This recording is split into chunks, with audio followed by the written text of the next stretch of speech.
नाशिक जिल्ह्यातील इगतपुरी तालुक्यात भावली धबधबा परिसरात पर्यटक कुटुंबावर झालेल्या हल्ल्याप्रकरणी अटक करण्यात आलेल्या 8 आरोपींना न्यायालयाने 3 दिवसांची पोलीस कोठडी सुनावली आहे. दरम्यान आरोपींची घटनास्थळासह इगतपुरी शहरातून धिंड काढत पोलिसांनी गुंडगिरीला चाप बसवण्याचा संदेश दिला. भावली धबधबा परिसरात पर्यटक कुटुंबावर जीवघेणा हल्ला, विनयभंग आणि लुटीच्या प्रकरणात अटक करण्यात आलेल्या 8 आरोपींना इगतपुरी पोलिसांनी न्यायालयात हजर केले. सुनावणी दरम्यान सरकारी पक्षाने आरोपींनी कट रचून मोठा जमाव गोळा करत हा हल्ला केल्याचे न्यायालयाच्या निदर्शनास आणून दिले. तसेच हल्ल्यात वापरलेली वाहने, शस्त्रे आणि लुटीतील सोन्यासह इतर मुद्देमाल जप्त करायचा असल्याने 7 दिवसांची पोलीस कोठडी देण्याची मागणी करण्यात आली. मात्र न्यायालयाने आरोपींना 18 जुलैपर्यंत म्हणजेच 3 दिवसांची पोलीस कोठडी सुनावली आहे.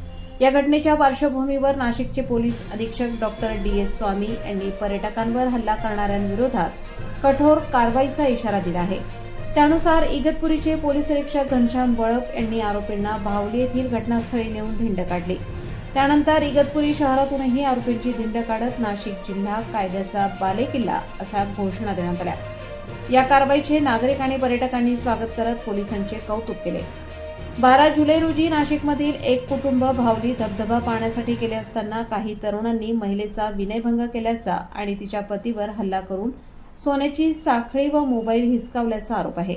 त्यानंतर आरोपींनी सुमारे 15 किलोमीटर वाटला करून कारवर लोखंडी आणि लाकडी दांडक्यांनी हल्ला केला होता.